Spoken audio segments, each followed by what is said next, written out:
अद्भुत सौभाग्य हम सभी को प्राप्त हो रहा है। आज का दिव्य दिवस गुरु पूर्णिमा उत्सव यहाँ पर मनाया जा रहा है। और वास्तव में गुरु पूर्णिमा क्या है, वास्तव में ये उत्सव क्यों मनाया जाता है, इसीलिए सबसे पहली बात कही, बोले जो गुरु कौन है, बोले गुरु वो है जो अंधकार से प्रकाश की ओर हमको लेकर जाता है। गुरुदेव जीवन में सबसे बड़ी पूर्णता क्या है, बोले गुरु कृपा हमारे जीवन में बनी है। इसीलिए सबसे पहले सर्वप्रथम वेदव्यास जी का आज प्राकट्य हुआ। वेदव्यास जी के प्राकट्य दिवस पर ही गुरु पूर्णिमा का उत्सव मनाया जाता है। गुरु शिष्य परंपरा उनके माध्यम से प्रारंभ हुई। तो इसीलिए कहा गया कि वेदव्यास जी ने अपने जीवन में अनेकों पुराणों की रचना करी। 18 पुराणों को उन्होंने लिखा, महाभारत की उन्होंने रचना करी, वेदों को 4 भागों में विभक्त किया। इतना कहने के, इतना लिखने के बाद भी उनके मन को संतोष नहीं हुआ, उनके मन को शांति नहीं मिली। तो उन्हें यह लग रहा था कि कैसे महाराज मन को शांति मिले, मन को संतोष मिले। तब नारद जी की कृपा हुई है और उनके माध्यम से श्रीमद् भागवत की रचना हुई। तो महाराज वेदव्यास जी कौन है, बोले स्वयं भगवान है, भगवान के ही स्वरूप। तो क्या वेदव्यास जी को नहीं मालूम था कि श्रीमद् भागवत की हमको रचना करनी है? अभी मेरे मन में जो खलबली चल रही है, मन में अशांति चल रही है, उसका कारण ये है कि मैंने अभी प्रभु की लीलाओं के विषय में कुछ नहीं लिखा। लेकिन नारद जी का इंतजार क्यों हो रहा था? जब नारद जी ने आकर उनको प्रेरणा दी कि आपको भगवान के विषय में, प्रभु की लीलाओं के विषय में कुछ लिखना चाहिए, तब जाकर उन्होंने श्रीमद् भागवत की 18,000 श्लोकों के रूप में श्रीमद् भागवत की रचना करी। तो यहाँ पर बड़ी सुंदर बात कही गई, बोले यदि व्यास जी लिख देते तो वो मनमुखी माना जाता, जो मन में आया वो उसको लिख दिया। लेकिन जब नारद जी के माध्यम से उनको वो ज्ञान प्राप्त हुआ, नारद जी के माध्यम से वो आदेश प्राप्त हुआ, तो वो मनमुखी नहीं रहा, वो गुरुमुखी हो गया। किसी गुरु के आचार्य परंपरा के द्वारा जब हमें वही बात प्राप्त होती है, तब वो गुरुमुखी कहलाई जाती है। और जो गुरुमुखी ज्ञान है उसमें एक अद्भुत चमत्कार होता है। मंत्र तो वही मंत्र है, लेकिन जब गुरुदेव के द्वारा उस आचार्य परंपरा से हमें जब वो प्राप्त होता है, तो जीवन में एक अलौकिक अनुभूति हमको प्राप्त करा के जाता है। इसीलिए यह गुरु पूर्णिमा का उत्सव महाराज शुरू से, प्रारंभ से मनाया जा रहा है। और वास्तविक रूप से एक कृतज्ञता का, समर्पण का, धन्यवाद का उत्सव है। इसीलिए जैसे आज के दिन हम क्या कर सकते हैं, गुरुदेव को हम प्रणाम करते हैं, गुरुदेव को प्रणाम कर कर कुछ भेंट करते हैं। बोले क्या भेंट करें, बोले सबसे सर्व आवश्यकता क्या भेंट करने की है। तो भगवत गीता में बताया हम गुरुदेव को क्या दे सकते हैं। बोले गुरुदेव को प्रणाम किया, आशीर्वाद लिया, क्या दे सकते हैं? तो कहा महाजनों येन गता सपथ। बोले गुरुदेव की बोली हुई वाणी को, उस शब्दों को अपने जीवन में उतारना, अपने व्यावहारिक जीवन में उतारना, ये गुरु के प्रति सर्वप्रथम सबसे बड़ी भेंट होती है। इसीलिए कहा, बोले आवश्यकता क्या है? कथाएं तो बहुत हो रही हैं, प्रवचन तो बहुत हो रहे हैं। जो कथा सुनते बोले हाँ महाराज ये सुनी हुई है, ये भी कथा हमने सुनी है, हाँ ये भी कथा हमने सुनी। बात क्या है? बोले we are listening, we are listening, we are listening, but we are not implementing it in our personal life. हम सुन बहुत कुछ रहे हैं, लेकिन जब व्यक्तिगत जीवन में उसको उतारने की बारी आती है, तब हम शून्य हो जाते हैं। इसीलिए वो ज्ञान कौन सा हो, वो केवल महाराज सुनने का ज्ञान न हो, वो उसे जीवन में उतारने का ज्ञान हो। इसीलिए बड़े बड़ी गुरु शिष्य परंपराओं को याद किया जाता है, लेकिन सबसे पहले द्रोणाचार्य और पांडवों की परंपरा को याद किया जाता है। बोले वो पांडवों का अपने गुरुदेव के प्रति वो समर्पण, वो केवल सुनना नहीं था, बोले उनके एक एक सूत्र को जीवन में उतारना था। जब द्रोणाचार्य जी पहला सूत्र याद करा रहे हैं, क्रोधम मा कुरु, गुस्सा नहीं करना चाहिए। महाराज युधिष्ठिर को भले ही याद करने में, सुनाने में 20 दिन लग गए, लेकिन उसके बाद वो यही कहते, गुरुदेव क्षमा करना, विलंब तो हो गया, लेकिन मैं इस सूत्र को केवल रट नहीं रहा था, मैं उसे अपने स्वभाव में, अपने जीवन में उतारने का प्रयास कर रहा था कि केवल ये बोलना नहीं है कि हमें गुस्सा नहीं करना चाहिए, हमें अपने स्वभाव में उतारना भी है कि हमें क्रोध नहीं करना चाहिए। और जब आगे चलकर महाभारत का भयंकर युद्ध हुआ है, पांडव और कौरव जब लड़ रहे हैं आपस में, भयंकर महाराज रक्त की नदियां बह रही हैं, उस समय द्रोणाचार्य जी के पास युधिष्ठिर पहुंचे हैं और प्रणाम करके कह रहे हैं, गुरुदेव आज इस भयंकर युद्ध में जहां मेरे सैनिक मारे जा रहे हैं, मैं भी घायल आपके सामने खड़ा हूं महाराज, लेकिन फिर भी मैं सत्य कहता हूं गुरुदेव, आपके आशीर्वाद से, आपकी कृपा से मुझे आज भी क्रोध नहीं आ रहा। क्रोध हम मां करूं, आपके उस सूत्र को मैंने याद कर रखा है।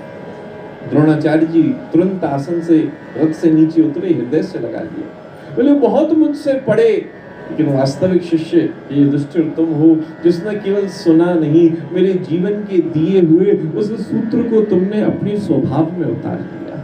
तो गुरु पूर्णिमा वही दिवस है जो महाराज केवल सुनने की बात नहीं करता, केवल बैठने की बात नहीं करता, केवल प्रणाम की बात नहीं करता, उस गुरुदेव के माध्यम से दिए हुए उस सूत्र को, उस सिद्धांत को, उस कथा को, उस जीवन के साक्षात्कार को अपने जीवन में उतारने की जो प्रेरणा देता है, वो गुरु पूर्णिमा उत्सव है।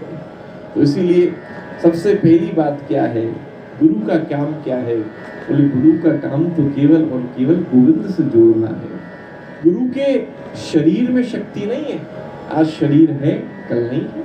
हमारे गुरुदेव आज धरती पर नहीं, लेकिन वैसे देखा जाए तुम्हारा कभी अनुभव ही नहीं होता कि वो नहीं। हर समय हर जगह ऐसा महसूस होता है कि उनका आशीर्वाद, उनका आशीष नित्य साथ में है। कोई ऐसा जीवन का प्रश्न होता है, पता नहीं किसी न किसी रूप में आकर उसका उत्तर दे जाते हैं। तो शक्ति किसमें है? बोले शक्ति इस गुरुदेव के शरीर में नहीं है। बोले गुरुदेव के प्रति जो हमारी निष्ठा है, जो हमारा विश्वास है, बोले शक्ति और सामर्थ्य तो उसमें होती है, उसमें शक्ति सामर्थ्य होती है। महाराज वो हमें शक्ति दे रही है, वो हमें विश्वास दे रहा है। भक्तमाल के चरित्र भरे पड़े हैं। कबीरदास जी जो किसके अवतार थे? प्रहलाद जी के अवतार थे। महाराज भगवान भी अवतार बार बार लेते हैं और भगवान के भक्त भी बार बार इस धराधाम पर भगवान की लीलाओं को, भगवान की भक्ति को और उस नाम के प्रचार को करने के लिए बारंबार प्रकट होते हैं। तो कबीरदास जी, प्रहलाद जी कबीरदास जी के रूप में प्रकट हुए। और महाराज जिस परिवार में उनका प्राकट्य हुआ, मिलेक्ष परिवार में उनका पालन पोषण हुआ। प्रकट तो वो कमल के फूल से हुए, लेकिन मिलेक्ष परिवार में उनका पालन पोषण हुआ। मन में बड़ा स्मृति, बड़ा भाव रहता कि इस परिवार से हूँ, मैं कैसे भगवान से जुड़ पाऊंगा, कैसे मुझे सद्गुरुदेव मेरे ऊपर कृपा करेंगे।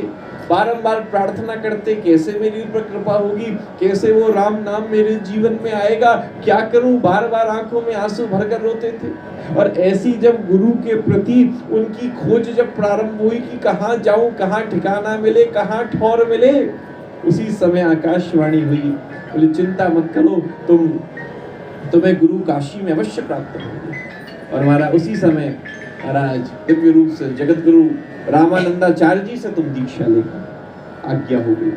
मन में आया, बोले रामानंदाचार्य जी महाराज जगत गुरु, बोले वो तो महाराज मिलेक्षों को देखते भी नहीं है, मैं उनके निकट भी नहीं पहुंच पाऊंगा, कैसे गुरु दीक्षा प्राप्त होगी? तो भगवान ही उपाय बता रहे हैं। बोले यही तो कहते हैं, बोले कई बार शिष्य गुरु को खोजता है, लेकिन कई बार गोविंद ऐसी कृपा करते हैं जो शिष्य को गुरु के पास अपने आप भेज देते हैं। तो भगवान ने आकाशवाणी की है, बोले चिंता मत करो। बोले कबीरदास जी कहाँ जाते हैं? बोले सुबह सुबह गंगा स्नान के लिए जाते हैं और तुम उसी घाट की सीढ़ी पर जाकर लेट जाना, और जैसे ही वो तुम्हारे ऊपर आएंगे, तुम्हारे ऊपर उनका चरण पड़ेगा, समझ लेना कि उन्होंने, गुरु ने अपनी कृपा कर दी। कबीरदास जी मन में विचार कर रहे हैं, कैसे जाऊं, क्या करूं। उसी समय ब्रह्म मुहूर्त में, अंधेरे में ही पहुंच गए महाराज गंगा किनारे। घाट की बड़ी बड़ी सीढ़ियां थी, उन्हीं सीढ़ियों पर उल्टा होकर वो लेट गए। और जैसे ही वहां पर वो लेटे, उसी समय पीछे से महाराज गुरुदेव सुबह सुबह गंगा स्नान के लिए आ रहे थे। जैसे सीढ़ी उतरते उतरते सुबह सुबह ब्रह्म मुहूर्त का समय था, थोड़ा अंधेरा भी हो रहा था, और जैसे ही वो नीचे उतरे और जैसे ही उतरते उतरते सीढ़ी पे से पैर नीचे रखा और पैर पड़ा कबीरदास जी की पीठ पर, तुरंत मुख से निकला, अरे हरे राम कहो, अरे राम कहो, अरे राम कहो। बारंबार प्रणाम करके राम कहो, राम कहो, राम करके पैर उठाया कि अरे मेरे पैर के नीचे कौन आ गया। तुरंत मुंह से निकला, अरे राम कहो, अरे राम कहो। पैर उठा लिया। तुरंत जैसे ही पैर उठाया सोच कर मेरे चरणों के नीचे कौन आ गया। कबीरदास जी उठे, गुरुदेव की ओर देखा भी नहीं और दौड़ पड़े, दौड़े चले जा रहे, दौड़े दौड़े अपने घर पहुंच गए। गुरुदेव को तो याद भी नहीं क्या बात हो गई, लेकिन जब घर पहुंचे तो अब तो भैया खूब चंदन तिलक लगाकर माला पहनकर अब तो राम राम राम राम राम राम, अब तो गुरु मंत्र मिल गया। उनकी मैया कहती, अरे क्या कर रहा है तू, तो पूरा हमारी समाज में इतनी बदनामी करा देगा क्या, धोती कुर्ता भेद पहन के तिलक चंदन माला लगाकर कैसा बैठा राम नाम कर रहा है। बोले अभी तक तो कुछ नहीं था, लेकिन अब गुरुदेव की कृपा प्राप्त हो गई, गुरुदेव के मुख से राम नाम प्राप्त हो गया, अब तो इसके अलावा कोई आधार नहीं है, ये राम नाम ही जीवन का आधार है। भैया बोली, अरे कैसी बात करता है, राम नाम तो तू पहले भी लेता था, जहाँ में कौन सी बड़ी बात हो गई, वो तो तू पहले भी लेता था, अब कौन सी बड़ी बात हो गई जो तू ऐसे नाटक करके बैठा हुआ है। मिलिक्ष परिवार से थे तो उनको तो संस्कार थे। उसी समय कबीरदास जी ने कहा, भैया मैं सच कहता हूँ, पहले के राम नाम में और अभी के राम नाम में बहुत बड़ा अंतर है। पहले मनमुखी राम नाम निकलता था, लेकिन अब गुरुमुखी राम नाम निकलता है। अब गुरुदेव के मुख से दिया हुआ जब नाम में मुख से बोलता हूँ, उसका एक अद्भुत चमत्कार, एक अद्भुत अनुभूति मुझको प्राप्त होती है। इसीलिए भैया मुझको भजन करने दे, राम राम राम राम राम राम राम राम राम राम राम राम। ऐसी उनकी अद्भुत स्थिति होती थी। जीवन की पूर्णता यही तो है, वो गुरु के प्रति निष्ठा विश्वास हो जाए तो गुरुदेव तो सब कुछ प्रदान करने को प्राप्त हो जाते हैं। इसीलिए गुरु को पता भी नहीं है, लेकिन वो गुरु के प्रति वो निष्ठा थी, गुरु के प्रति वो विश्वास था। तो महाराज भगवान ने गुरु भी प्राप्त करा दिए, गुरु से गुरु मंत्र भी प्राप्त करा दिया। महाराज ऐसी स्थिति है। आगे चलकर जब वो चलते थे और कोई पूछता था तो भैया बड़े तिलक चंदन लगाते हो, किसके शिष्य हो, तो अपने गुरुदेव का नाम लेते, मैं उनका शिष्य हूँ। सब लोग कहते, गुरुजी आपने उनको भी शिष्य दीक्षा देने शुरू कर दी। गुरुजी कहते, भैया मैंने तो किसी को दीक्षा प्रदान नहीं करी। बुलाओ। कबीरदास जी को बुलाया गया, आंखों में आंसू भर के सामने खड़े हैं। बोले हमने तुम्हें कब दीक्षा प्रदान करी।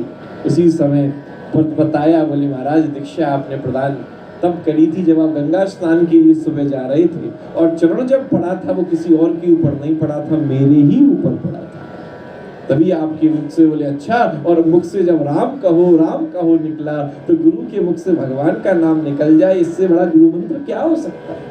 महाराज जगत गुरु रामानंदाचार्य जी की आनंद की सीमा ना रही।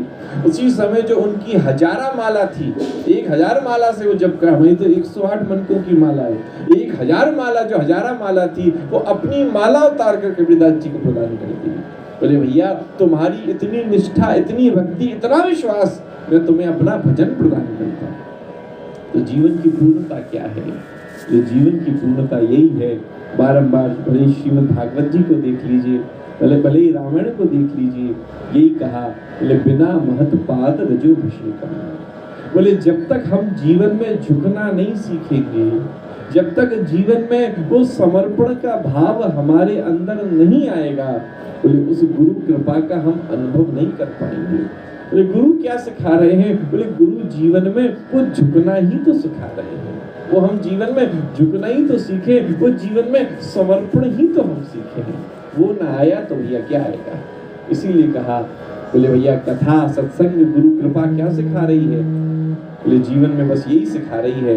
बोले कैसे भी, बोले अपने जीवन में हम भगवान से जुड़े रहें। भगवान से जुड़ना सबसे आवश्यक बात है। उसी के लिए कथा है, सत्संग है, भजन है, सुमिरन है, किसी भी रूप से आप जुड़े रहें। लेकिन हमारे साथ सबसे बड़ी परेशानी क्या आ जाती है? बोले हमारे साथ सबसे बड़ी परेशानी, बोले हमारा मगर आ जाता है। बोले हमारे जीवन में ये मगर बड़ा खतरनाक है। हमारे शास्त्रों में बताया कि कई बार मगर की घटनाएं हुई हैं। तो शंकराचार्य जी के जीवन में सबसे पहले मगर आया। शंकराचार्य जी की मैया माता जी उनको सन्यास नहीं लेने देती थी। वो कहते थे मैं सन्यास लेना चाहता हूँ, मैया मना कर देती थी, नहीं मेरा बेटा हाथ से निकल जाएगा। एक दिन उस मगरमच्छ ने पैर को पकड़ लिया। अब तो भैया मैया रो रही है, सामने खड़ी देख रही है बेटे के पैर को मगरमच्छ ने पकड़ा हुआ है, मगर ने पकड़ा हुआ है। तब मैया ने को देखकर बोली, देख मैया मेरे पैर को मगर ने पकड़ा हुआ है, अब तू बता। बोले क्या करे? बोले एक ही उपाय से मगर पैर छोड़ सकता है। बोले क्या उपाय है? बोले यही उपाय है कि तू मुझे सन्यास लेने की आज्ञा प्रदान कर दे। यदि तूने सन्यास की आज्ञा प्रदान कर दी तो मगर अपना मुंह खोल देगा। अब मैया देख रही है बेटा मर रहा है, तुरंत कहा, अरे अगर तू मगर ने तुझे छोड़ दिया तो मैं सन्यास लेने की आज्ञा प्रदान करती हूँ। और जैसे ही कहा मगर ने अपना मुंह खोल दिया, शंकराचार्य जी मुक्त हो गए। दूसरा मगर कहाँ आया? दूसरा मगर उस गजेंद्र के जीवन में आया। बोले गजेंद्र के जीवन की स्थिति क्या थी? उस हाथी को मगर ने पकड़ा हुआ था। बोले हाथी को मगर ने जब पकड़ा है तो पहले इंतजार कर रहा है घर वालों का, परिवार वालों का, वो बचा लेंगे, वो बचा लेंगे, वो बचा लेंगे।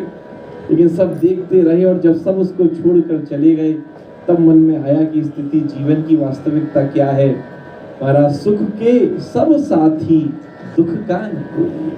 जब जीवन में सुख था, जब जीवन में समृद्धि थी, तब लाइन लगाकर लोग खड़े थे, लेकिन दुख का न कोई। जब जीवन में संकट आता है, जब जीवन में परेशानी आती है, तब साथ में खड़ा होने वाला कोई दिखाई नहीं देता। उस समय मन में दुख हुआ, संसार के प्रति वैराग्य हुआ। अरे ये सब तो सब छोड़कर जाने वाले हैं, अब तो सहारा किसका है? अब तो सहारा एकमात्र गोविंद का है, एकमात्र भगवान का सहारा है। और भगवान को स्मरण करने लगे। लेकिन अभी भी गुरु कृपा जीवन में नहीं थी, तो भगवान को स्मरण करने में भी वो मगर है। हमारा एक जगह निष्ठा नहीं है, इसीलिए कभी कह रहे हैं गणेश जी तुम बचा लो, कभी कह रहे हैं महाराज हनुमान जी तुम बचा लो, कभी कह रहे हैं देवी जी तुम बचा लो, कभी किसी का नाम, कभी किसी का नाम, कभी किसी का नाम। सब अपने आप में समर्थवान है, सब उनको बचा सकते थे, लेकिन विचार कर रहे हैं गणेश जी तो हनुमान जी का नाम भी ले रहा है, वो बचा लेंगे। हनुमान जी कह रहे हैं तो भोलेनाथ का नाम ले रहा है, वो बचा लेंगे। भोलेनाथ जी कह रहे हैं देवी जी का नाम ले रहा है, वो बचा लेंगे। तो मगर के जीवन में क्या हुआ? बोले संसार से वैराग्य तो हो गया, लेकिन वो भटकाव उसके जीवन में बना हुआ था, कभी किसी का, कभी किसी का, कभी किसी का, वो चांस ले रहा था। उसी समय लक्ष्मी जी का आगमन हुआ, और लक्ष्मी जी ने जब ऊपर से उस कमल को गिराया है, कमल जब तैरता हुआ उस हाथी के पास आया, हाथी की थोड़ी सी सूंड बाहर रह गई थी, और जैसे ही उस कमल का स्पर्श उस हाथी से हुआ है, वो भैया कमल क्या है? बोले कमल जीवन का ज्ञान है। जब उसका स्पर्श उसके साथ हुआ तो वो ज्ञान प्राप्त, मतलब वो गुरु कृपा प्राप्त हो गई। और जब गुरु कृपा प्राप्त हो गई, उसी समय महाराज जो हाथी के जीवन का भटकाव था, वो भटकाव खत्म हो गया। जोर जोर से पुकार रहा है, अरे मैंने दुनिया को देख लिया, समाज को देख लिया, परिवार को देख लिया, हे गोविंद आपके अलावा कोई रक्षा करने वाला, कोई बचाने वाला नहीं है। पाहिमाम पाहिमाम, रक्षमाम रक्षमाम, रक्षा करो रक्षा करो। और जैसे ही भगवान को पुकारा है, उसी समय भगवान सिंहासन से कूद पड़े। देखते देखते महाराज दौड़ते हुए आ रहे हैं, और देखते देखते उस हाथी की सूंड को पकड़ कर ऊपर उठा लिया। भगवान नारायण को पुकारा, भगवान तुरंत प्रकट हो गए, हाथी को बाहर निकाला। और जैसे हाथी को बाहर निकाला तो उसके पैर को तो मगर ने पकड़ा हुआ था।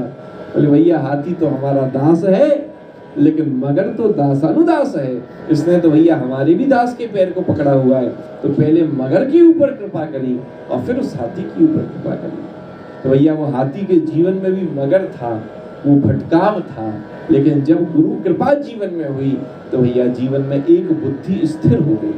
हमारी भी जीवन का विश्वास बटा हुआ है, थोड़ा यहाँ, थोड़ा यहाँ, थोड़ा यहाँ, थोड़ा यहाँ। बोले गुरुदेव क्या करते हैं? बोले गुरुदेव हमारे जीवन में एक माली की तरह काम करते हैं। जैसे माली बिखरे हुए उन फूलों को इकट्ठा कर एक माला बना देता है, बोले ऐसे ही गुरुदेव भी हमारे जीवन में बिखरे हुए उन फूलों की माला को बटोर कर एक विश्वास की माला बना देता है, और एक गुरुदेव माला बनाकर एक इष्टदेव के गले में उसको समर्पित करवा देता है। इसीलिए क्या है, बोले एक तो जीवन में किसी एक से तो जुड़ जाओ, वो भटकाव तो खत्म हो। अपने भैया शहर में एक तो अपना ऐसा फैमिली डॉक्टर बनाओ कि जीवन में कोई परेशानी कष्ट आ जाए तो एक बार में पुकार सके, एक बार में याद कर सके।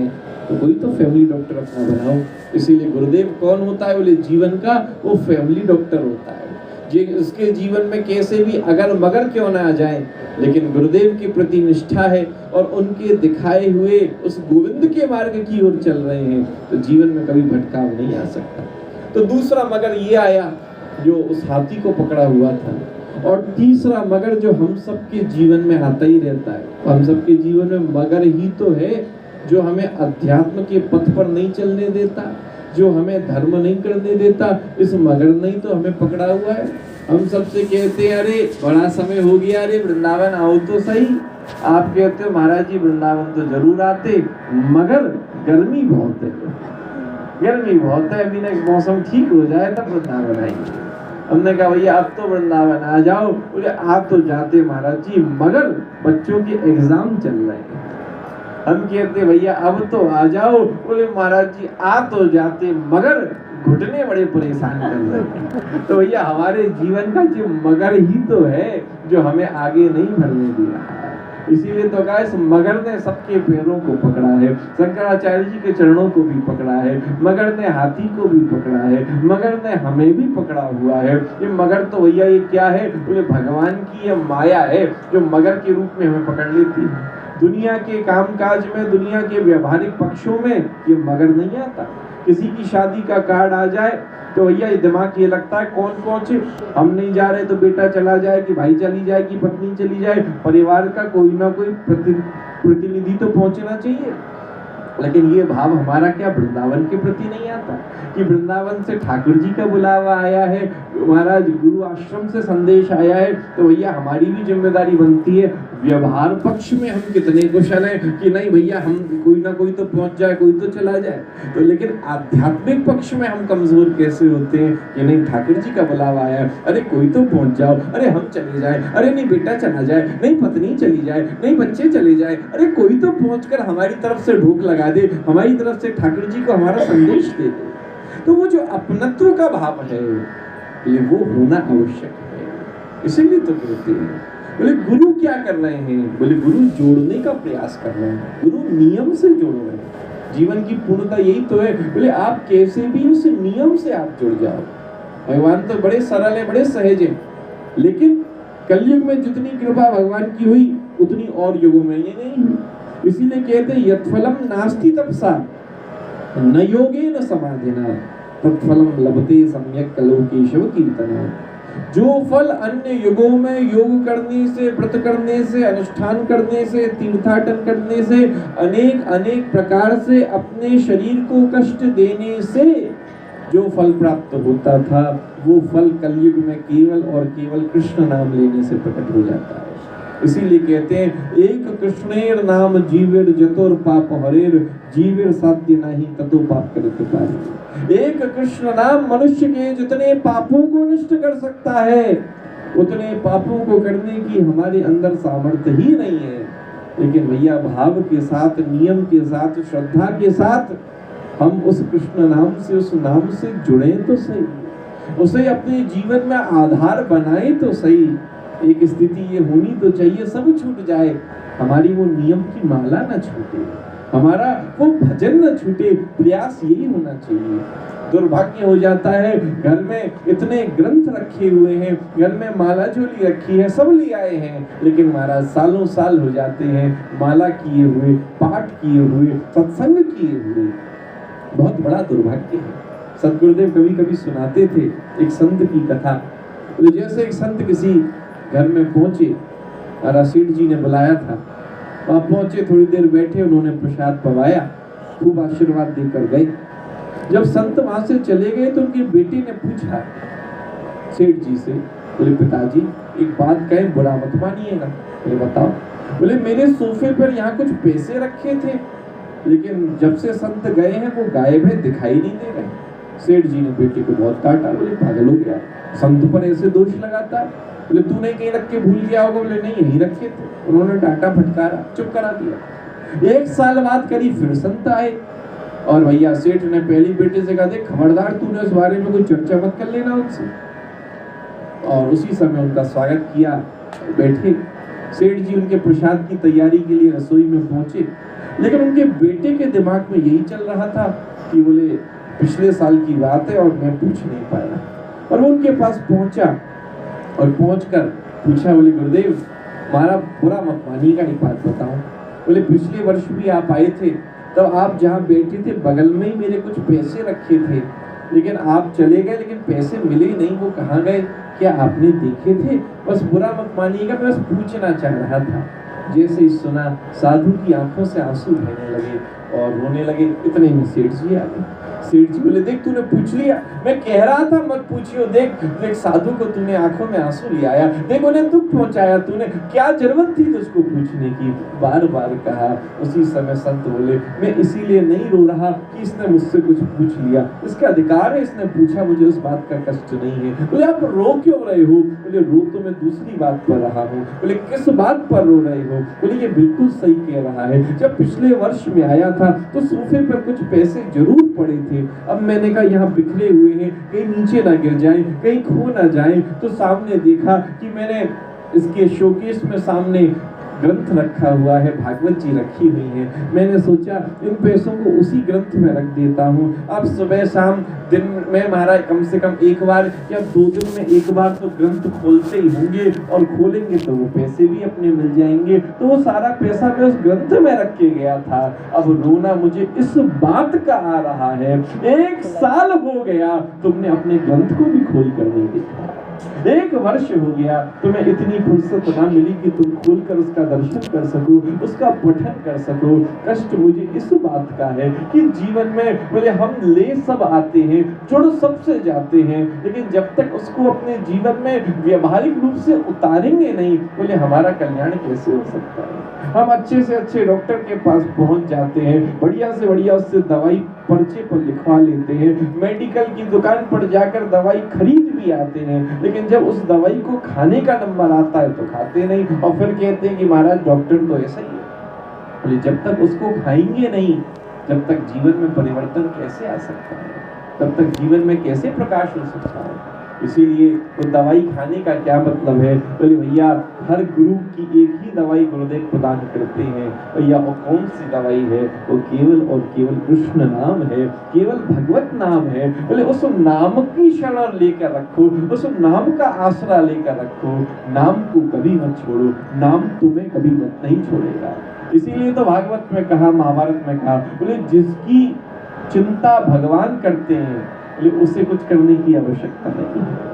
तुम क्या करो? बोले तुम चिंता, बोले चिंता मत करो, चिंता तुम कर लोगे फिर भगवान के लिए क्या बचेगा? जब भगवान के प्रति समर्पित हो गए तो चिंता करने का काम तो भगवान का है। बोले हम भक्तों का क्या काम है? बोले हमारा काम तो उनका चिंतन करने का है। तुम जिसका चिंतन करो गोविंद तुम्हारी चिंता करेगा, तुम चिंतन करो प्रभु तुम्हारी चिंता करेगा। यही तो अर्जुन की स्थिति है। पितामह भीष्म कह रहे हैं कल अर्जुन को नहीं छोड़ूंगा, कल युद्ध में अर्जुन से ही लड़ूंगा।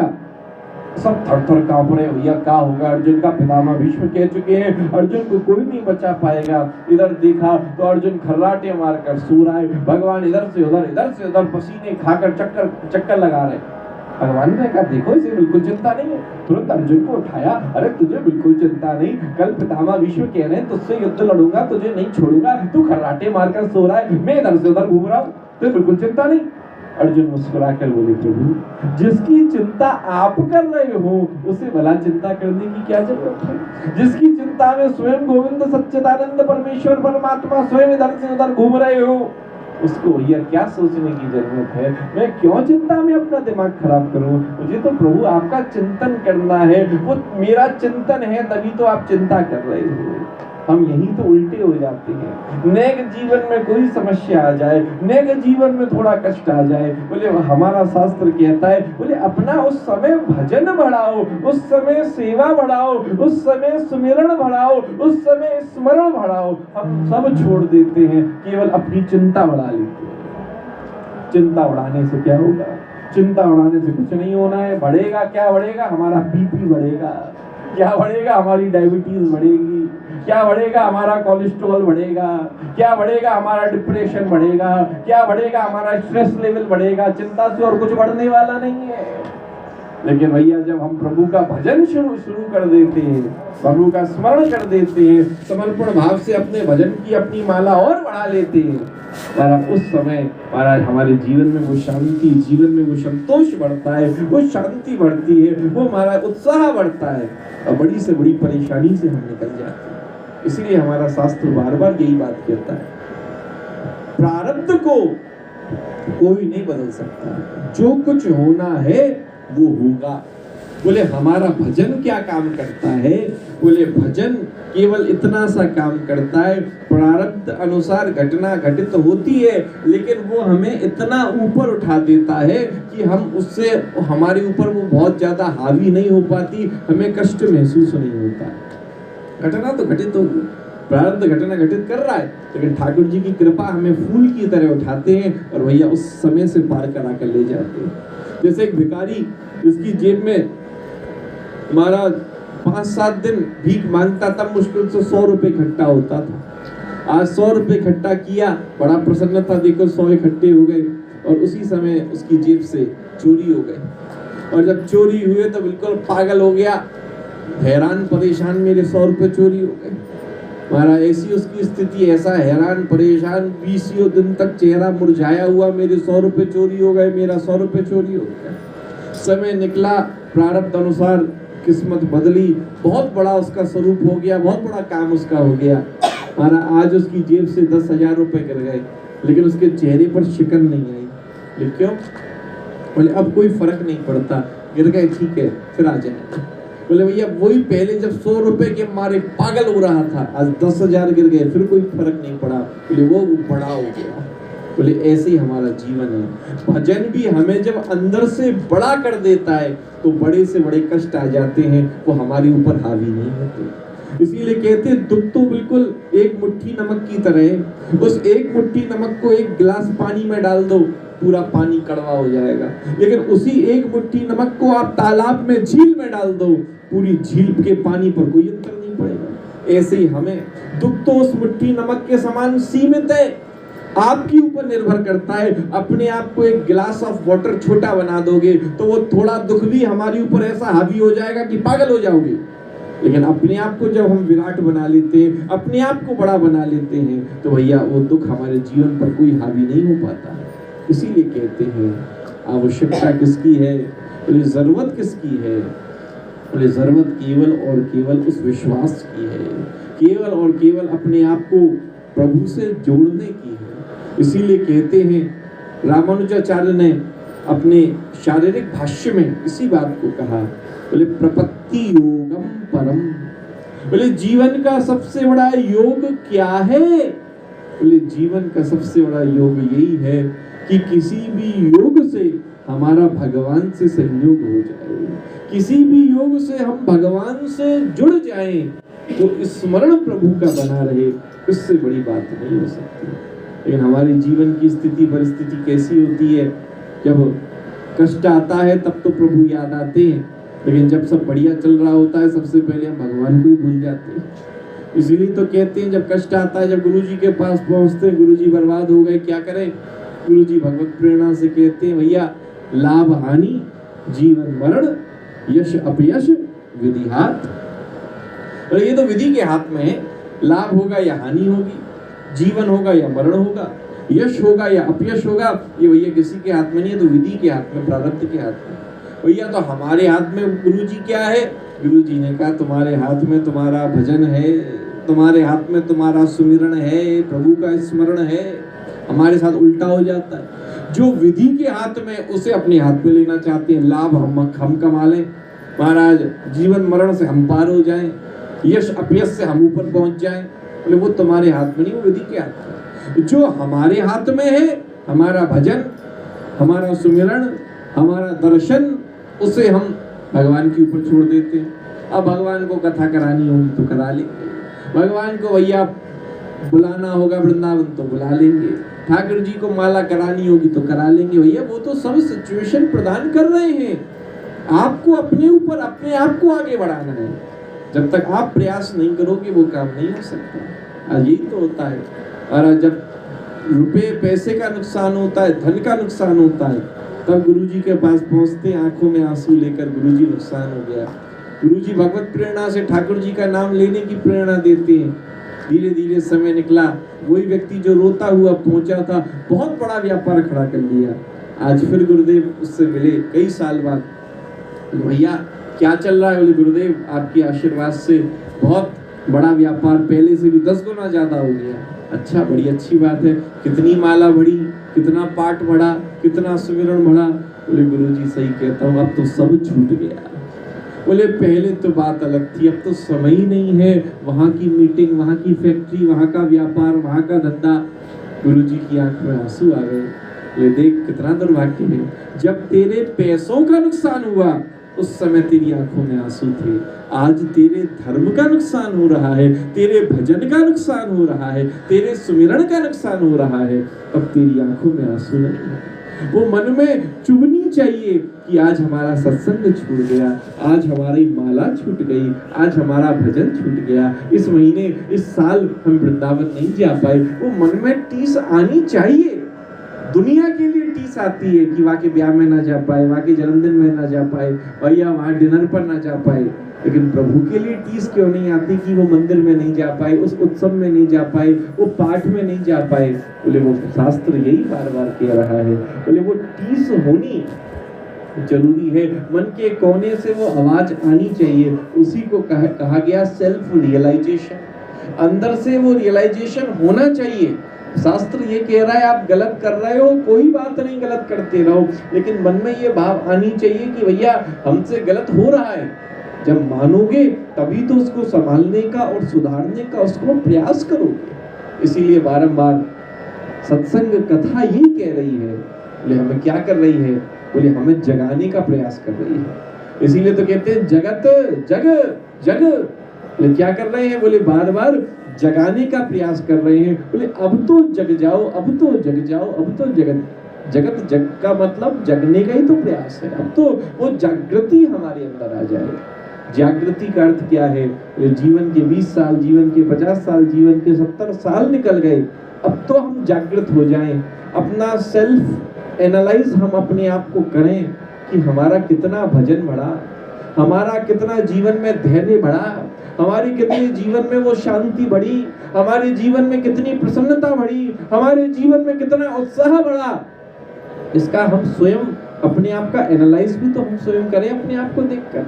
हम पहले से एनालाइज अपने रुपया पैसे गाड़ी घोड़ा में तो करते हैं, पहले से इतना बड़ा इतना बड़ा इतना बड़ा, लेकिन अपने स्वभाव और व्यवहार को हम एनालाइज नहीं करते।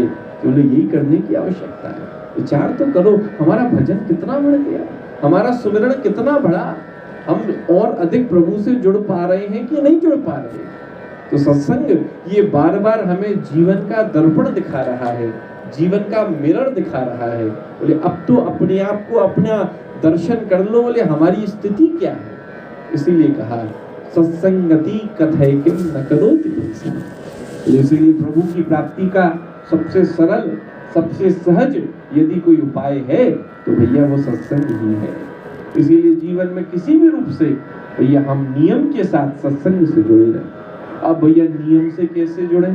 अब नियम में तो भैया गुरुजी तो रोज आने वाले हैं नहीं, हर रोज तो कथा नहीं हो रही, लेकिन हम घर का माहौल ऐसा बनाए, कम से कम हमारे घर में हम सुबह उठ रहे हैं, ठाकुर जी हमारे घर में लड्डू गोपाल जी विराजमान है, ठाकुर जी विराजमान है, तो उनका स्नान आदि करा रहे हैं, उनका श्रृंगार कर रहे हैं, उनको भोग लगा रहे हैं। कि ठाकुर जी की 3 सेवा मुख्य है।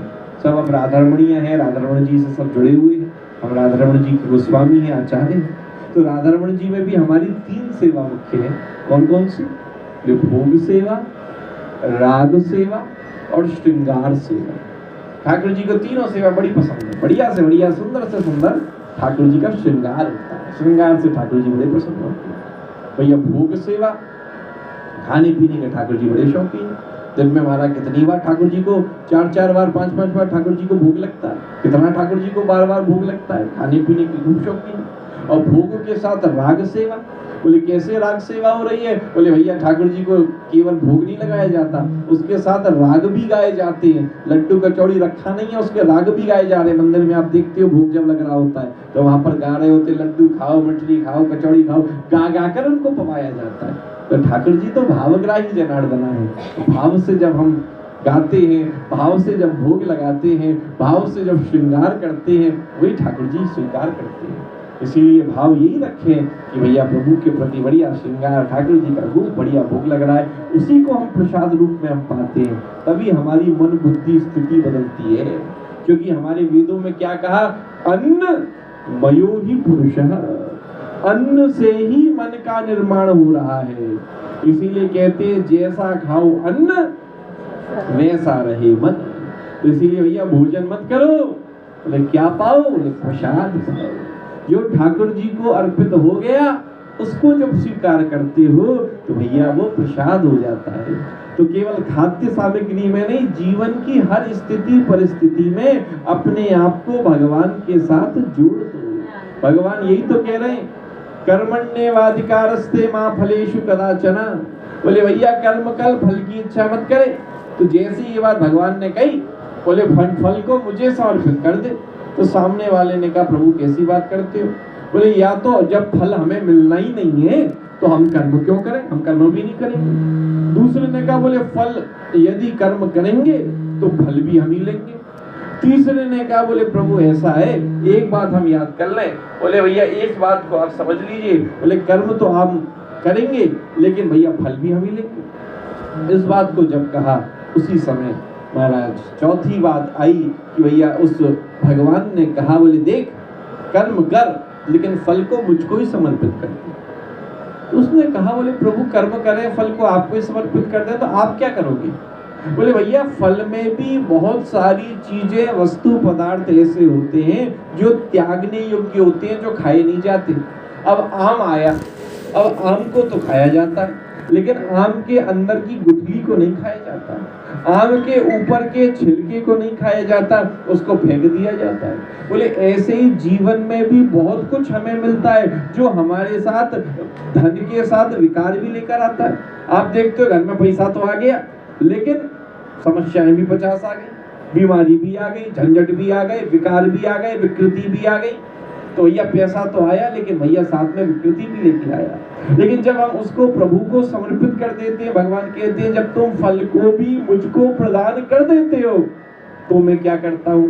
बोले तो मैं एक काम कर देता हूँ, बोले भैया तुम्हारे उस फल में से जो त्याज्यांश रहित वस्तु है, त्याजने के योग्य वस्तु है, उसमें से छिलका गुठली को हटा देता हूँ और मूल प्रसाद और फल तुम्हें प्रदान कर देता हूँ। बोले ऐसे ही जीवन की हर वस्तु पदार्थ को जब हम प्रसाद की तरह स्वीकार करते हैं तो भैया भगवान यही हमारे जीवन में कृपा करते हैं कि भैया उसके जितने विकार हैं उसको निकाल कर कृपा रूप में हमें प्रदान कर देते हैं। इसीलिए कहा 11वें स्कंद में श्रीमद् भागवत में, भैया जीवन के मालिक मत बनो, जीवन के मुनीम बन जाओ। बोले मालिक हमेशा रोता रहेगा, हैरान रहेगा, परेशान रहेगा, लेकिन मुनीम को कोई चिंता नहीं होती। इसीलिए कहा कायेन वाचा मनसेन्द्रियर्वा बुद्ध्यात्मनानुप्रकृत स्वभावात् करोति यज्ञ सकलम परस्मै नारायणायेति समर्पयित। इसीलिए इस बात को कहा कायेन वाचा मनसेन्द्रियर्वा। भगवान कह रहे हैं बोले जैसे एक मुनीम अपनी दुकान को बंद करके सारा हिसाब किताब लेके मालिक को दे जाता है, बोले ये हिसाब है, इतना नुकसान इतना फायदा आप देख लेना, मैं तो घर जा रहा हूँ। और मालिक हिसाब किताब लेकर करवट बदलता रहता है, दुकान कैसे चलेगी, मुनीम की तनख्वाह कैसे दी जाएगी, बिजली का बिल कैसे दिया जाएगा। लेकिन मुनीम कैसा है? बोले टेंशन फ्री, उसे कोई चिंता नहीं है। उसने तो भैया सोच रखा है भैया दुकान चले कि न चले, मुझे तो महीने की तनख्वाह मिलने ही वाली है। बोले ऐसे ही कहा, बोले भैया जीवन के मालिक गोविंद को बना दो और प्रभु के चरणों के मुनीम बन जाओ। और भैया जैसे एक मुनीम अपना हिसाब किताब लिखता है, बोले ऐसे ही अपना हिसाब किताब तुम भी लिखो। अपनी आंखों से हिसाब मांगो, आंख तू अपना हिसाब दे, तूने पूरे दिन आज क्या किया। केवल कामिनी कंचन का दर्शन करती रही कि राधा रानी का भी दर्शन किया। अपनी नाक से हिसाब मांगे, नाक तू पूरे दिन क्या करती रही, मारा इधर उधर की सुगंध दुर्गंध सूंघती रही है, भगवान की इस कृपा को भी तूने सूंघा। अपने कानों से हिसाब मांगे, दूसरों की निंदा स्तुति सुनती रही कि कहीं पर कृष्ण कथा भी सुनी। नहीं। अपने हाथों से हिसाब मांगे कि दूसरों पर उंगली उठाते रहे, या भैया जोर जोर से कीर्तन में ताली भी बजा ली, किसी गरीब को रास्ता भी पार करा दिया, किसी भूखे को भोजन भी करा दिया। अपने पैरों से हिसाब मांगो, पैर तुमने क्या किया? केवल हमारा दुकान व्यापार के लिए दौड़ते रहे, या दौड़ दौड़ कर वृंदावन की गोवर्धन की परिक्रमा में लगा ली। सबसे हिसाब मांगो। और जैसे मुनीम अपने मालिक को हिसाब देता है, हमारे जीवन के मालिक केवल और केवल राधा रमण है, केवल गोविंद है। बोले हम भी उनको हिसाब किताब दें। बोले भैया जितना हमने जीवन में पुण्य किया है प्रभु आपके चरणों में वो भी समर्पित करते हैं, जितना हमने पाप किया है वो भी आपके चरणों में समर्पित करते हैं। न हमें पुण्य चाहिए, न हमें पाप चाहिए, हमें तो आपकी कृपा रूपी तनख्वाह चाहिए। हमें तो बस आपकी कृपा रूपी वो तनख्वाह प्राप्त हो जाए, वो कृपा का अनुभव जीवन में होने लगे। भैया इससे बड़ा आशीर्वाद, इससे बड़ी कृपा, इससे बड़ा कुछ हो ही नहीं सकता। मन में भाव बस यही आ जाए, मालिक तो ये बैठा है, हम तो भैया किराएदार हैं, चलाने वाले तो ये बैठे हैं। तो जब हम अपनी डोरी उनके हाथ में पकड़ा देते हैं तो भैया जिम्मेदारी उनकी बन जाती है। इसीलिए कहा मेरी डोरी तेरे हाथ। इसीलिए जब बाली ने भगवान से कहा, प्रभु राम से, बोले प्रभु एक काम करना। बलि ने जब कहा प्रभु एक काम करना, बोले अंगद के हाथ को पकड़ लेना। और जैसे ही कहा अंगद के हाथ को पकड़ लेना, तो भगवान ने बाली से कहा, बाली तू मुझसे कह रहा है कि अंगद का हाथ पकड़ लेना, तू अंगद से क्यों नहीं कहता कि मेरा हाथ पकड़ ले? तो जैसे ही सुना तो बाली ने कहा प्रभु सही बताऊं, फिर जिम्मेदारी पकड़ने वाले की हो जाती है।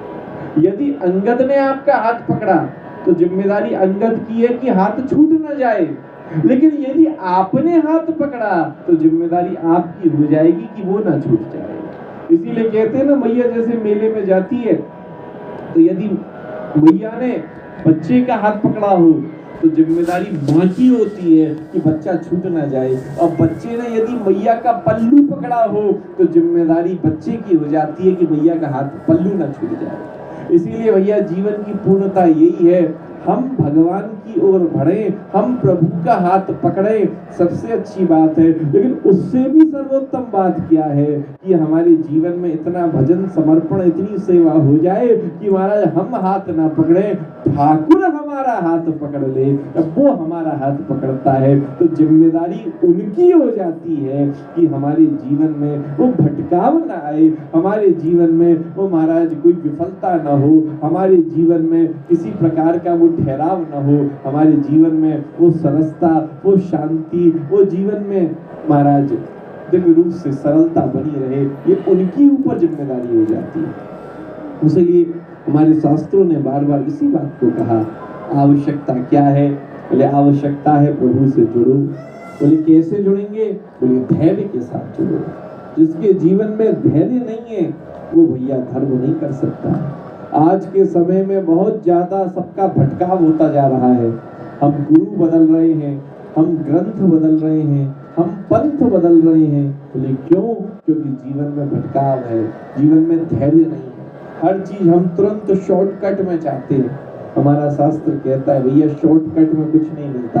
एक रस्सी भी बार बार निशान बनाती है तो पत्थर पर भी रस्सी निशान बना सकती है जब घिसती है तो।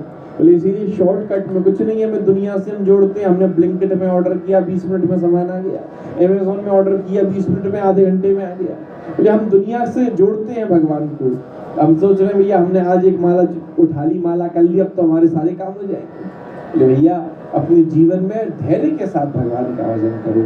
धैर्य के साथ जब हम भजन करते हैं तो हमारे जीवन में अपने आप हमारा धर्म बढ़ता है। इसीलिए तो बड़े बड़े कथाओं में हमें दृष्टांत मिलते हैं, कथाएं मिलती हैं। शबरी जो 5 वर्ष की शबरी, गुरुदेव ने कह दिया कि राम आएंगे, और महाराज जब कहा बोले मैं तो जा रहा हूँ, प्रभु राम तेरे लिए आएंगे। शबरी कह रही गुरुदेव कहाँ जा रहे हो, कब तक आओगे?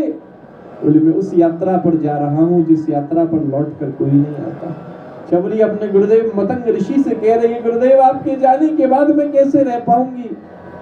महाराज कैसे मैं रह पाऊंगी? बोले चिंता न कर, मेरी स्थिति से बहुत उत्तम स्थिति तेरी होगी, चिंता न कर। मुझे तो राम के पास जाना पड़ रहा है, लेकिन तेरा धैर्य बना रहा, तेरी भक्ति बनी रही, तो मुझे तो उनके पास जाना पड़ रहा है, लेकिन तुझे जाना नहीं पड़ेगा, राम तेरे पास खुद चलकर आएगा।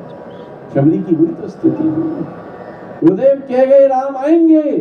आज 85 साल की शबरी हो गई, 5 साल की शबरी 85 वर्ष की हो गई, लेकिन उसके अंदर वही विश्वास है कि नहीं, गुरुदेव ने कहा था कि राम आएंगे तो वो जरूर आएंगे, इसलिए तो प्रभु पद में पहुंचे। कोई कहता है भगवान का वनवास क्यों हुआ, कोई कहता है वो रावण को मारने के लिए हुआ, कोई कहता है संतों पर कृपा करने के लिए हुआ। बोले यदि रावण को मारने के लिए हुआ होता तो सेना लेकर जाते, संतों पर कृपा करनी होती तो भैया अपने आप बुला लेते। भैया भगवान का वनवास क्यों हुआ है, भगवान वन में क्यों गए हैं, क्योंकि वो माँ शबरी इंतजार कर रही थी। इसीलिए शबरी क्या सिखा रही है, ये शबरी जीवन का धैर्य सिखा रही है।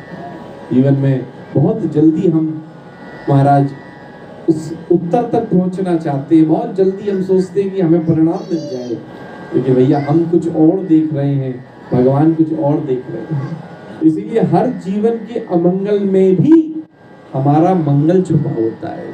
भजन कभी हमारा बुरा नहीं कर सकता। हमारे अमंगल हमें भले ही कुछ समय के लिए कुछ दिख रहा हो, लेकिन उसके पीछे बहुत बड़ा मंगल ही छुपा होता है। इसीलिए भगवान जैसा जो करते हैं अच्छा ही करते हैं, कि भैया आखिर में परिणाम अच्छा हो जाए तो सब कुछ अच्छा हो जाता है। जैसे एक मंत्री था, बोलता था भगवान जो करते हैं अच्छा ही करते हैं, मुझसे उसकी आदत थी, स्वभाव था। एक बार राजा की उंगली कट गई, उंगली कटी तो आके मुंह से वैसे ही निकल गया भगवान जो करते हैं अच्छा ही करते हैं। उससे बड़ा क्रोध आया, दुष्ट, मेरी उंगली कट गई और तू कह रहा है भगवान जो करते हैं अच्छा करते हैं, जेल में बंद करा दिया। अब वो तो भैया जेल में बंद, कैद में बंद। इधर राजा गया शिकार खेलने के लिए, और जैसे जंगल में पहुंचा तो भीलों ने पकड़ लिया देवी जी की बलि चढ़ाने के लिए, और जैसे ही बलि चढ़ाने का नंबर आया, बलि चढ़ाने वाले थे, इतने में नजर पड़ी कि इसकी उंगली तो कटी हुई है, लेकिन कटे पिटे की बलि नहीं चढ़ाई जाती। सबने कहा नहीं छोड़ दो, उसकी बलि तो नहीं चढ़ पाई। राजा मन में सोचता, देखो मंत्री सही कह रहा था, भगवान जो करते हैं अच्छा ही करते हैं, नहीं तो आज उंगली कटी नहीं तो गर्दन कट जाती। बोले मंत्री बिल्कुल सही कह रहा था, बेचारे को हमने कैद में जेल में बंद कर दिया। तुरंत मंत्री को बाहर छुड़ाया गया। मंत्री से राजा ने क्षमा मांगी और कहा देखो ये तुम बिल्कुल सही कह रहे थे, लेकिन एक बात हमारे समझ में नहीं आई कि हमारे जीवन में तो भगवान ने बिल्कुल अच्छा किया, हमारी उंगली काट दी, हमारी जान बच गई, तुम्हारे साथ क्या अच्छा हुआ, तुम तो 3 दिन से जेल में बंद हो। मंत्री ने यही बात की, महाराज मेरे ऊपर भी बहुत बड़ी कृपा हुई। बोले क्या कृपा हुई? बोले महाराज कभी ऐसा हुआ है कि आप शिकार के लिए गए हो और अकेले गए हो, मुझे छोड़कर गए हो, आप हमेशा मुझे छोड़कर हमेशा लेकर जाते थे, तो महाराज आप यदि मुझे कैद में जेल में बंद न करते तो आप मुझे भी साथ में ले जाते। बोले महाराज आप पंडित थे, मैं तो पंडित था, आप तो उंगली दिखाकर बची आते, कटी उंगली, मैं तो गर्दन मेरी कटवा देते। तो देखा जाए तो भगवान ने तो दोनों के साथ अच्छा किया, आपको उंगली कटने का थोड़ा कष्ट देकर गर्दन कटने से बचा लिया, मुझे 3 दिन कारावास देकर मेरी भी गर्दन कटने से बचा लिया। आखिर का परिणाम देखना चाहिए। हम केवल जीवन की छोटी छोटी प्रतिकूलताओं को देखकर हम दोष देने लगते हैं, हम उंगली उठाने लगते हैं, लेकिन उसके पीछे भी कुछ हमारा भलाई होता है, हमारा अच्छा ही होता है। हम तो देखो बच्चे के समान है। एक बच्चा भी बाजार अपनी मैया के साथ जाता है, वो तो चक्कू देखकर भी कहता है मैया ये चक्कू दिला दो, वो तो तलवार देखकर भी कहता है मुझे तलवार दिला दो। एक बुद्धिमान माँ कौन है जो देखेगी उसके लिए अच्छा क्या है, उसके लिए बुरा क्या है, जो वो देखे और उसके अनुसार निर्णय ले, वो एक उत्तम अच्छी माँ है।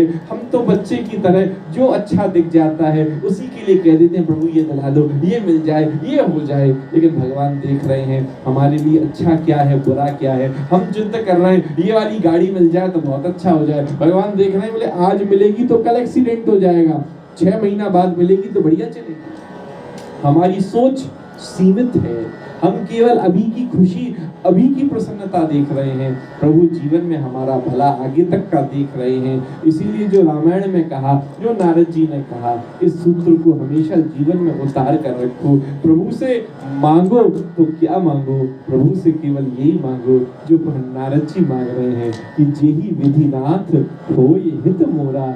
अरे प्रभु जिस विधि से हमारा हित हो जाए, जिस विधि से हमारा कल्याण हो जाए, जिस विधि से हमारे जीवन में वो शांति बनी रहे, हमारा भजन बना रहे, प्रभु वही काम हमारे साथ करना। हम केवल वस्तु पदार्थ को मांगते, ये हो जाए, ये हो जाए। प्रभु से मांगना है तो प्रभु मेरी दूरी तेरे हाथ, प्रभु जो हमारे जीवन में अच्छा हो, जिससे हमारे जीवन में परिवार में शांति बनी रहे, जिससे परिवार में भजन बना रहे, जिससे भगवान आपकी कृपा से हम आपसे जुड़े रहे, वही आप करना। सोने का महल में बिठा दो और हमारे जीवन की शांति चली जाए तो सोने के महल का क्या फायदा। 56 भोगों के बीच में बैठे हैं लेकिन भूख ही नहीं है तो 56 भोग का क्या फायदा। महाराज खूब पैसों का अंबार लग गया लेकिन ऐसी बीमारियां आ गई कि सब हॉस्पिटलों में, अस्पतालों में ही खर्च हो रहा है, उसका क्या लाभ है। इसीलिए प्रभु के चरणों में यही प्रार्थना हो कि जीवन की शांति, जीवन की सरलता, जीवन की सौम्यता,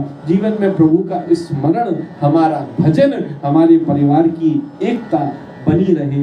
यही जीवन में ठाकुर जी का सबसे बड़ा प्रसाद होता है। और भैया वही काम गुरुदेव करते हैं। भगवान भी अपने जीवन में दिव्य रूप से इस पृथ्वी पर मैसेंजर बनाकर भेजते हैं, अपने दूत बनाकर भेजते हैं, जो भगवान के संदेश को, जो भागवत में लिखा है, जो रामायण में लिखा है, जो वाल्मीकि रामायण में लिखा है, जो भक्तमाल में लिखा है, जो अनेक अनेक ग्रंथों के संदेश को महाराज अपने शिष्यों तक पहुंचाते हैं और शिष्यों के मनोभाव को जो प्रभु के चरणों में समर्पित कर देते हैं।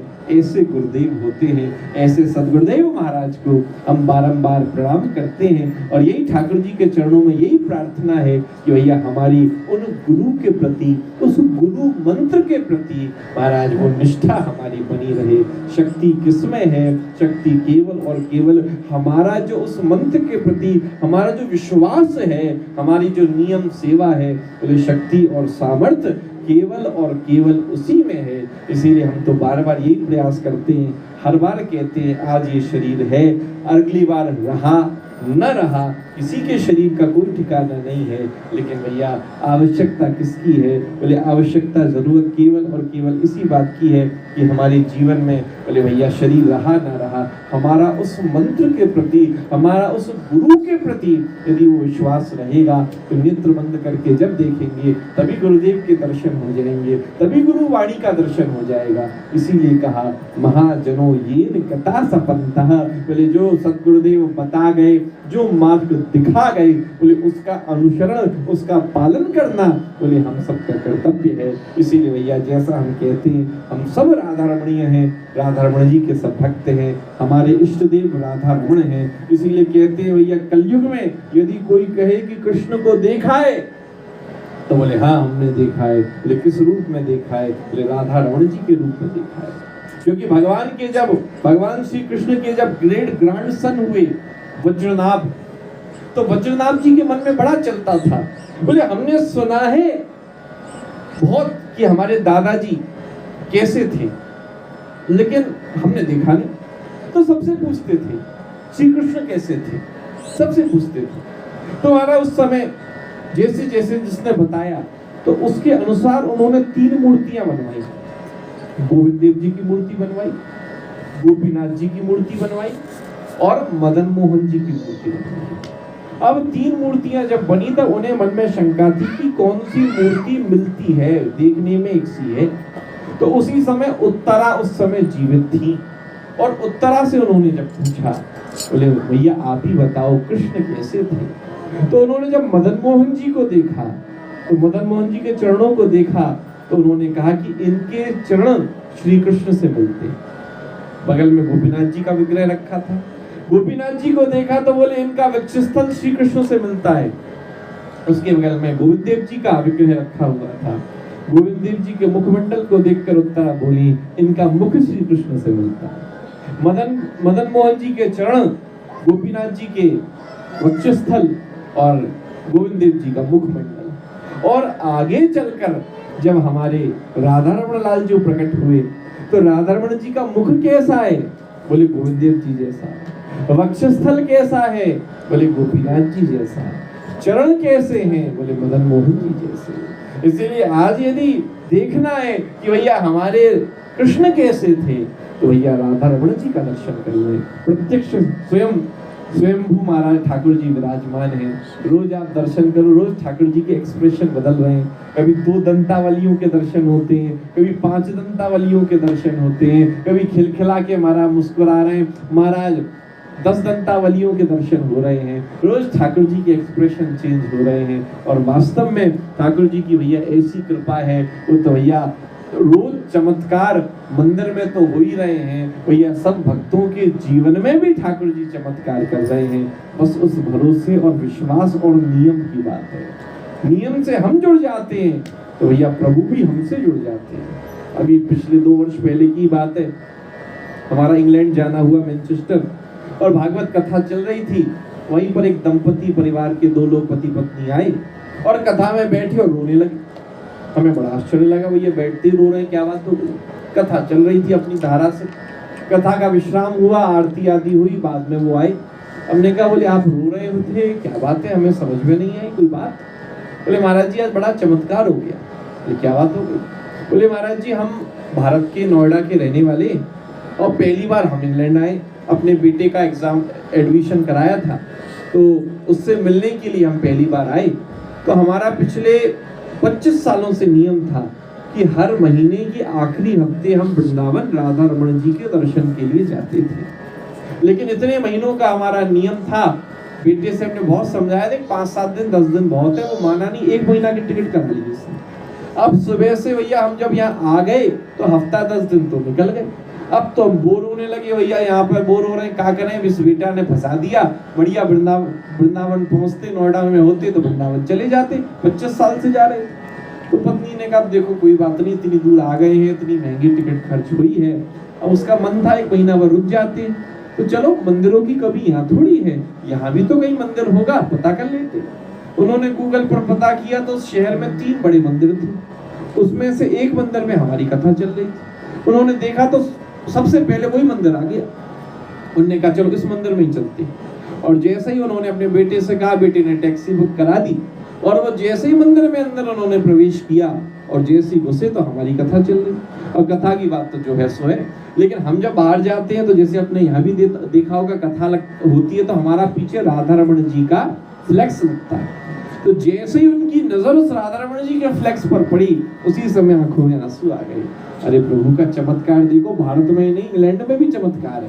बोले हम तो सोच रहे थे भैया सुबह से कि हम होते नोएडा में तो वृंदावन चले जाते, दर्शन करते। 25 साल से नियम था, लेकिन वहां दर्शन नहीं हो पाए तो ठाकुर जी ने यहाँ बुलाकर दर्शन दे दिए। तो आवश्यकता क्या है? हमारी निष्ठा, हमारा नियम वो पक्का होगा तो ठाकुर जी तो हमारे ऊपर कृपा करने को तैयार बैठे। ढील कहाँ से होती है? ले हम ढीले पड़ जाते हैं, हम ढीले पड़ जाते हैं, हम माला छोड़ देते हैं, हम भजन छोड़ देते हैं, हमारा आना जाना छूट जाता है। भैया दुनिया तो ऐसी है, काम तो लगे ही रहेंगे। जैसे कोई समुद्र किनारे स्नान करने आया और किसी ने पूछा भैया क्या हुआ, तो स्नान नहीं कर रहे? बोले समुद्र में लहर चल रही है, नेक लहर बंद हो जाए तो हम स्नान करेंगे। वो व्यक्ति दुनिया में कभी जिंदगी में कभी स्नान नहीं कर सकता, समुद्र की लहरें तो चलती रहेंगी। बोले भैया जीवन की भी ऐसा ही है, काम रूपी लहर, कोई ना कोई काम, ये काम पूरा हुआ दूसरा आ गया, दूसरा पूरा हुआ तीसरा आ गया, लहर तो चलती रहेंगी। समय निकालना पड़ता है, समय कभी निकलता नहीं है। तो हम अपने 24 घंटे में क्या हम आधा घंटा भी अपने ठाकुर के लिए नहीं दे सकते?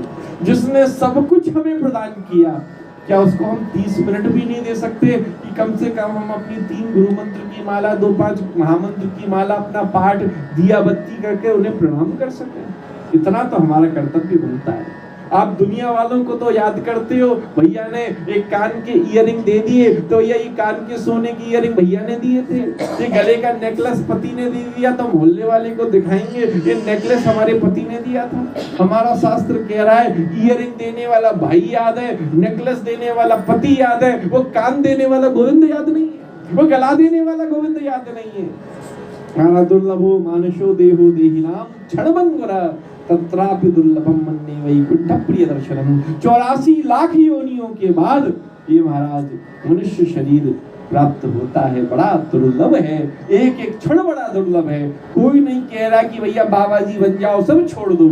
आज बात होती है संतुलन की।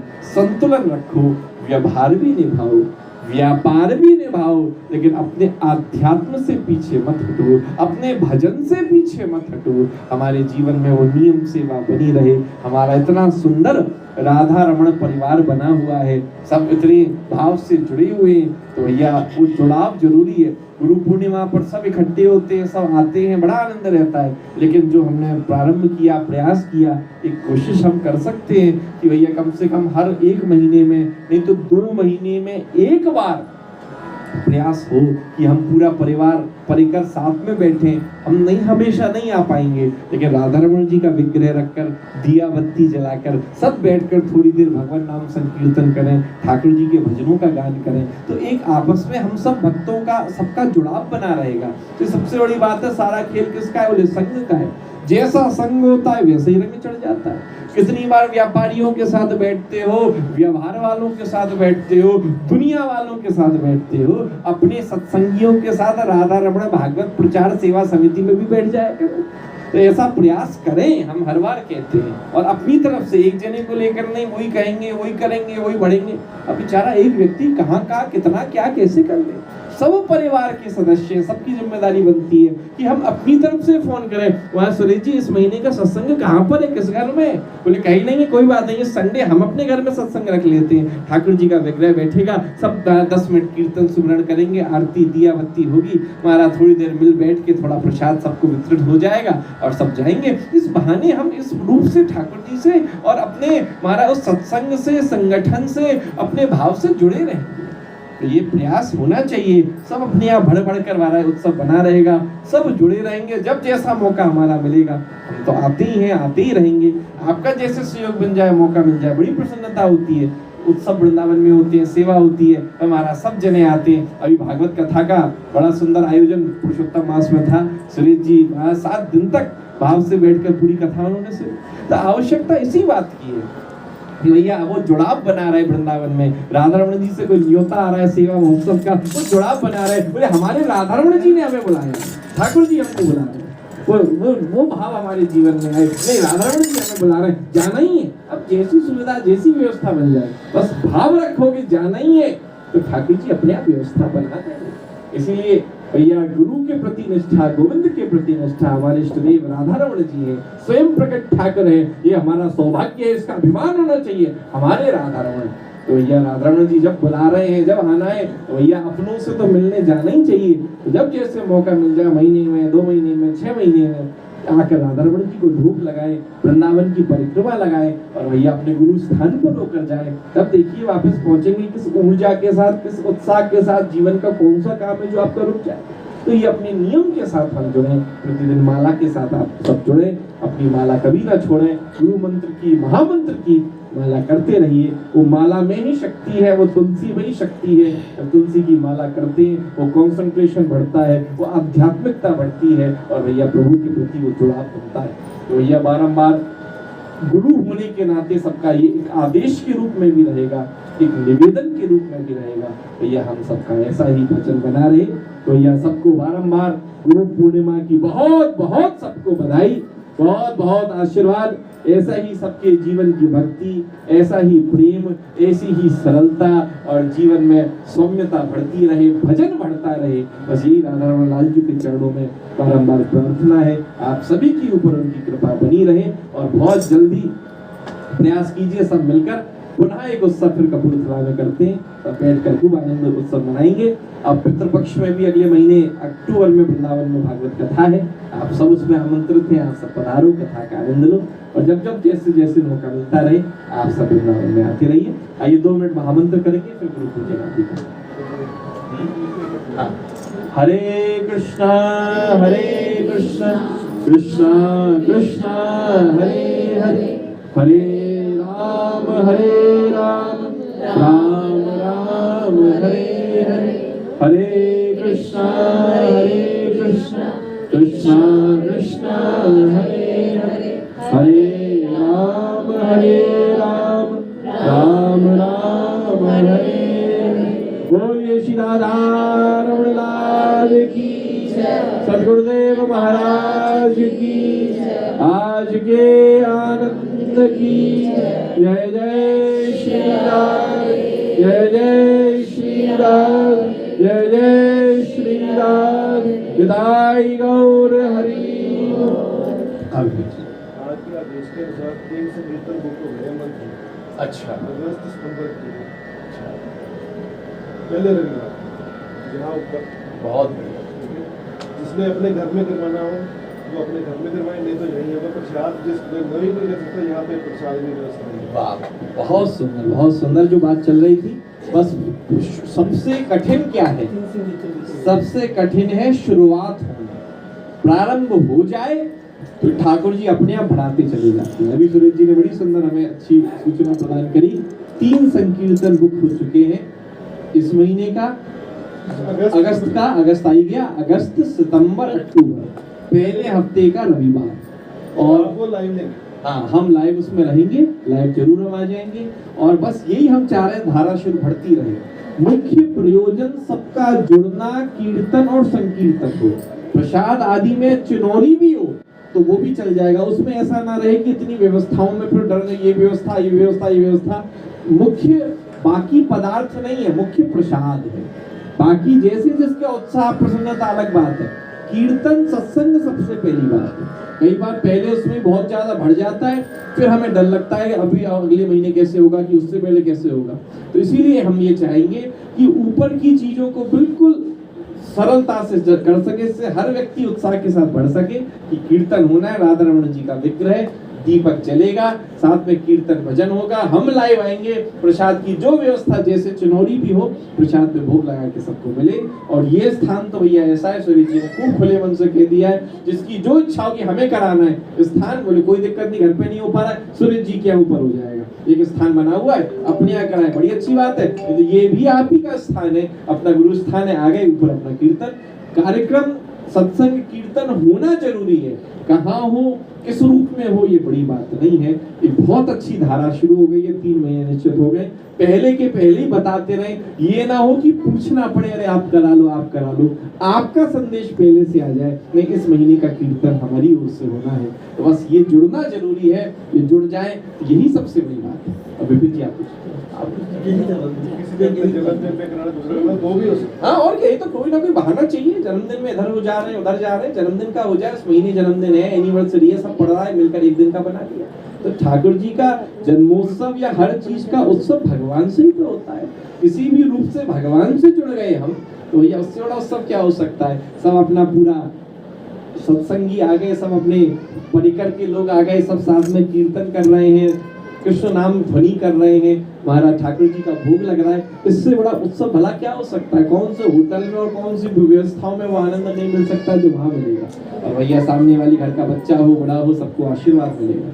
तो बस प्रारंभ जरूरी है। मैं बड़ी प्रसन्नता हो रही है कि भाई इतने समय से कहते ही आ रहे थे, सब प्रयास कर ही रहे थे, लेकिन एक शुरुआत हो गई कि हाँ 3 महीना निश्चित। अब 3 महीना निश्चित, तो आगे तक का भी निश्चित होता चला जाएगा। निरंतर चलेगा, ये निरंतर ही रहेगा, बिल्कुल निरंतर रहेगा। और उसमें जैसा भी हमारी तरफ से जो रहेगा तो चर्चा कर लेंगे कि लाइव में हम जरूर जो व्यवस्था जहाँ जैसी रहेगी, हम कहीं भी होंगे तो उसमें लाइव में आकर भी सबसे चर्चा हो जाएगी और सबसे दोबारा मिलना हो जाएगा। तो ऐसा क्रम बनाकर रखिए।